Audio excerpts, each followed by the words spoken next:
Asquerosidad. Comieron humanos. Yo no estaba enterada de nada. Yo le ordené los asesinos, sí, pero que habían comido humanos. ¡Humanos! Fue la carne humana. 2009 সালে একটি ঘটনা। এই যে মেয়েটি দেখেছেন না, মেক্সিকোর একটি হোটেল থেকে সে চিৎকার করে বের হচ্ছে এবং বের হয়ে সেখানে বলেছে ডিসগাস্টিং, খুবই অমানবিক, খুবই ভয়ঙ্কর। এরা মানুষের মাংস খাচ্ছে, আপনারা বুঝতেও পারবেন না, আপনারা ভাবতেও পারবেন না ভেতরে কি হচ্ছে। এরা মানুষের মাংস খাচ্ছে, মানুষের, এবং এরা মানুষের মাংসগুলোকে স্মেল করছে। আমি ভাবতেও পারি না এরকম ঘটনা ঘটছে। এই যে মেয়েটি গ্যাব্রিয়েল রিকো, পরবর্তীতে আর তাকে খুঁজে পাওয়া যায়নি। 2009 সালের কথা বলছি। বিশ্বাস করুন, গত দুদিন আমি ঘুমাতে পারি না। যখনই ঘুমাতে চাই, চোখগুলো বন্ধ করতে চাই, তখনই শিশুদের দৃশ্যগুলো, লোমহর্ষক দৃশ্যগুলো আমার চোখের সামনে ভেসে ওঠে। শিশু পাচার, কন্যা, একেবারে শিশু 3 থেকে 9 বছরের বাচ্চাদের উপর যে অমানবিক, অমানসিক, পাশবিক যৌন নির্যাতন করা হয়েছে, সেগুলো আমার চোখের সামনে যখন ভেসে ওঠে, তখন আমার চিৎকার করে কাঁদতে মনে চায়। কোন সমাজে আমরা বসবাস করছি?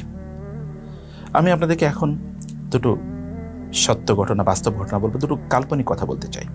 2001 সালে যখন আফগানিস্তানের মুজাহিদদের হাতে বন্দী হলো ইংল্যান্ডের সানডে এক্সপ্রেসের ব্রিটিশ নারী সাংবাদিক ইভান রিডলি, তিনি আফগানিস্তানের মুজাহিদদের হাতে 11 দিন বন্দী ছিলেন। তারপর তাকে রিলিজ দেওয়া হয়েছে। এরপর তিনি চলে গেলেন তার দেশে। তার পরের বছর অর্থাৎ 2002 সালে তিনি আফগানিস্তান হয়ে তার মেয়েকে, অর্থাৎ তার মেয়ে ডেইজিকে নিয়ে সমগ্র বিশ্বে তিনি ঘুরতে বের হলেন।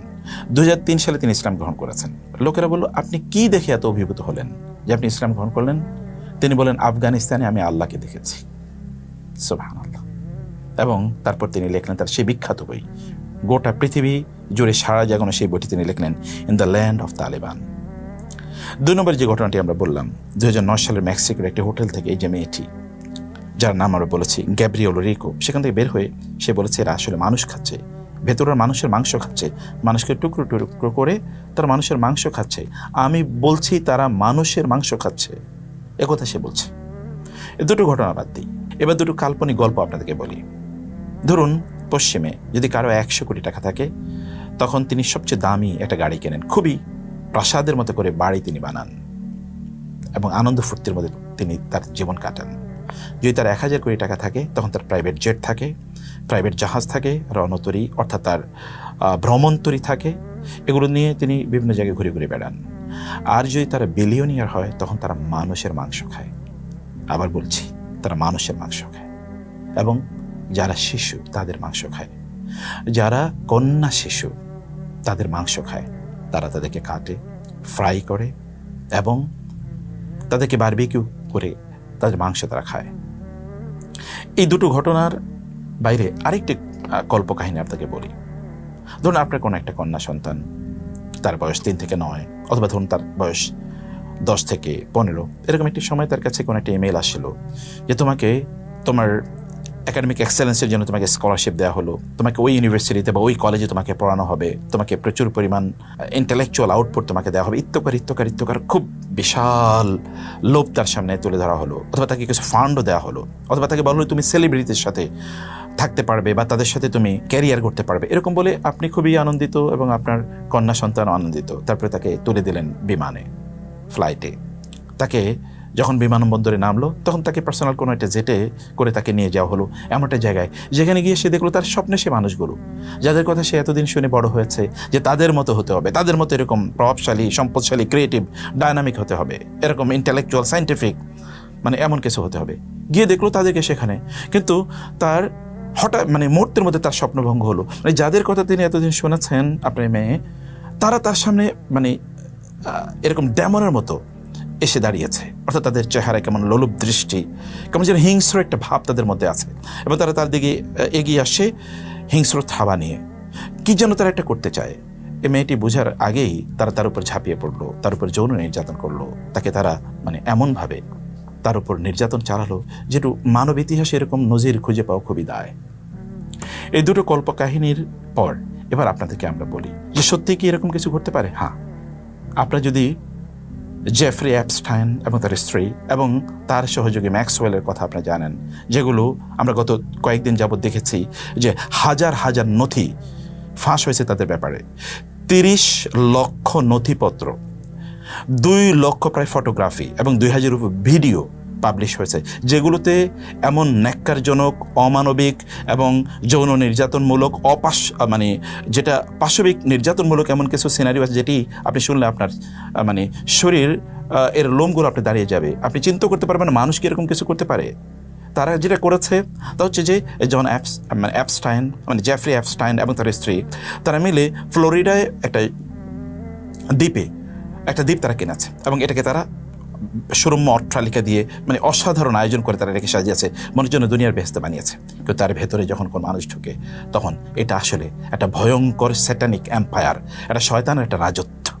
তারা যা করতো, তার স্ত্রী এবং এই অ্যাপস্টাইন মিলে পৃথিবীর বিভিন্ন জায়গা থেকে, বিশেষ করে আমেরিকা থেকে এবং তার আশপাশের দেশগুলো থেকে, ইউরোপের এবং অন্যান্য দেশগুলো থেকে তারা 3 থেকে 9 বছরের মেয়েদেরকে বিভিন্ন প্রলোভন দেখিয়ে তারা সেখান থেকে নিয়ে যেত এবং পাচার করতো এখানে, অথবা তার চেয়ে একটু বয়স যাদের বেশি, একটু 12, 13, 15 এদেরকে তারা পাচার করতে সেখানে বিভিন্ন প্রলোভন দেখি এবং সেখানে তারা ইনভাইট করতো পৃথিবীর সবচেয়ে প্রভাবশালী লোকদেরকে। যদি আপনি বলেন আপনাদের স্বপ্নের মানুষ, মানে যদি বলি বিল ক্লিন্টন অথবা বিল গেটস, অথবা যদি বলি আমরা ডোনাল্ড ট্রাম্প, যদি এই সকল ব্যক্তিদের নাম বলি, এমনকি যদি বিজ্ঞানী হিসেবে যদি স্টিফেন হকিংয়ের নাম বলি, অথবা যদি এলন মাস্কের কথা বলি, মানে এই সকল ব্যক্তিরা তারা সেখানে ইনভাইটেড হতো। পৃথিবীর সবচেয়ে প্রভাবশালী রাজনীতিবিদ, অর্থনীতিবিদ, অথবা যারা বুদ্ধিজীবী, জ্ঞানী তাদের ভাষায়, অথবা যারা সেলিব্রিটি, সোশ্যাল মিডিয়া সেলিব্রিটি, অথবা যারা খেলোয়াড় ইত্য করে তাদের সবচেয়ে মানে সঙ্গীত শিল্পীদেরকে তারা সেখানে ডেকে নিয়ে যেত এবং এই সকল শিশুদেরকে তাদের খাদ্য হিসেবে উপস্থাপন করত। আর এরা কি করতো জানেন? এই সকল শিশুদের উপর তারা ঝাঁপিয়ে পড়তো, তাদের উপর যৌন নির্যাতন করত, তাদেরকে তাদের বিভিন্ন ধরনের যেই পাশবিকতা আছে, পাশবিক যেই উল্লাস আছে, এগুলোকে কেন্দ্র করে তারা মেটাতো। এদের উপর তারা ঝাঁপিয়ে পড়তো, শিশুগুলোর উপর, এই যে ভয়ঙ্করী মানুষগুলো, এবং তাদেরকে করে তারা খেত। শুধু তাই না, এদের মধ্যে যারা একটু বড়, যারা একটু বয়স্ক, একটু মেয়েদের মধ্যে যাদের বয়স 12, 13, 14, যারা প্রেগনেন্ট হয়ে যেত, তখন ওদের পেট ছেড়ে সেখান থেকে ওই যে ভ্রূণগুলো অথবা সেখানে যে বাচ্চা জন্ম হয়েছে সেই বাচ্চাকে নিয়ে তারপরে তাকে জ্বলন্ত আগুনে পুড়িয়ে তারপরে স্যুপ বানিয়ে খেত। আবার কখনো কখনো এই শিশুদেরকে যৌন নির্যাতনের মুখে বাচ্চাগুলো মারা যেত, তখন তাদেরকে তারা হত্যা করতো, জবাই করতো, মারতো, তাদের মাংসগুলো তারপরে কেটে এরপরে ফ্রাই করে অথবা বারবিকিউ করে তারপরে তারা খেত।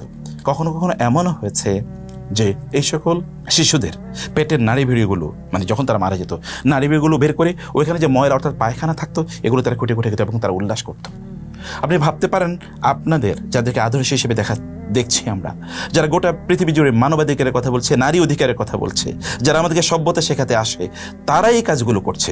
এটা 1-2টা নথির কথা না, এটা 30 লক্ষ নথি যেগুলো পাবলিশড হয়েছে। তার বাইরে তো আরও অনেক কিছু আছেই। এবং এগুলো নিয়ে যখন কথা বলতে গিয়েছিল, যেমন একজনের কথা আমরা বলেছি যে গ্যাব্রিয়েলো রিকো, আরেকজন সাংবাদিকের নাম ছিল ব্রাউন, এই দুজন যখন এটা নিয়ে কথা বলতে গিয়েছে তখন তারা পৃথিবী থেকে গায়েব হয়ে গেছে, তাদেরকে আর কোথাও খুঁজে পাওয়া যায়নি।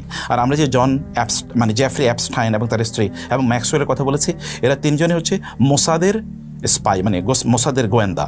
তারা মোসাদের পক্ষ থেকে জায়নিস্টদের পক্ষে এইভাবে তারা কাজ করতো যে পৃথিবীর সবচেয়ে প্রভাবশালী লোকজনকে ধরে নিয়ে গিয়ে এই কাজগুলো করাতো এবং এগুলোর ভিডিও করে তারা রাখতো তাদের গোপনেই, অথবা তারা আনুষ্ঠানিকতার মাধ্যমে, কারণ তারা জানে তারা পৃথিবী চালায়, অথবা তাদেরকে বলার কে আছে। তারা এগুলোকে নথি করে রাখতো, এগুলোকে রেকর্ড করে রাখতো এবং ওদেরকে ব্ল্যাকমেল করতো। রাজনৈতিক জায়নিজমের পক্ষে রাজনৈতিক স্বার্থে তারা এগুলোকে ব্যবহার করতো, আবার তাদের অর্থনৈতিক স্বার্থে বা গোয়েন্দা স্বার্থে তারা এগুলো ব্যবহার করতো। এবং এভাবেই এই যে আমরা বলছি যে আপনারা অনেকে মনে করতে পারেন এটা কিভাবে সম্ভব। হ্যাঁ, অ্যাপস্টাইন মানে জেফ্রি অ্যাপস্টাইনের তার এখন এর নাম হচ্ছে বাল। আপনি জানেন কোরআন আল্লাহ সুবহানাহু ওয়া তাআলা বলেছেন, আতাদউনা বা'আলাম ওয়া তাযারুনা আহসানাল খালিকিন, তোমরা বালের পূজা করছো, বালের প্রার্থনা করছো, তার কাছে তোমরা তোমাদের জিনিসগুলো চাচ্ছ, আর তোমরা আল্লাহ সুবহানাহুকে ছেড়ে দিয়েছো। মানে প্রাচীন জেরুজালেম এই অঞ্চলের যারা হিব্রু ছিল, তারা ইহুদি হওয়ার পূর্বে তারা মূলত বাল নামক একটা মূর্তির তারা পূজা করতো। এটা ছিল হিংস্র একটা প্রাণী এবং ঈসা আলাইহিস সালাতু ওয়াস সালামের বিরোধিতা এই বাল করেছে বলে বাইবেলে পর্যন্ত উল্লেখও আছে। যাই হোক, এর পূজা তারা করত। আর বাল মূলত হচ্ছে শয়তানের প্রতিভূ, মানে এক্সাম্পল, শয়তানের রিপ্রেজেন্টেটিভ, শয়তানের রিফ্লেকশন। অতএব স্যাটানিক এম্পায়ার, দাজ্জালীয় সভ্যতা, শয়তান রাজত্ব নির্মাণ মূলত এই বালের মাধ্যমেই তারা করতে চেয়েছে। এটাই মূলত তাদের লক্ষ্য এবং উদ্দেশ্য। একবার চিন্তা করে দেখুন, যারা আমাদেরকে মানবাধিকারের কথা বলে, নারী অধিকারের কথা বলে, এবং আমাদের দেশেও দেখি নারীবাদীরা যাদেরকে আমাদের সামনে উদাহরণ হিসেবে উপস্থাপন করছে, তাদের অবস্থা এরকম। কিন্তু এই যে পৃথিবীর মোরাল হিসেবে যারা বসে আছে, তাদের এত অপকর্মের বিরুদ্ধে, তাদের এত পাশবিকতার বিরুদ্ধে, তাদের এত অমানবিক কাজের বিরুদ্ধে, এবং শিশু মানে কন্যা সন্তানদের বিরুদ্ধে তাদের যে আচরণ, এই আচরণের বিরুদ্ধে কোনো নারীবাদী, কোনো সংগঠন কি গোটা পৃথিবী জুড়ে একটা কথা বলেছে?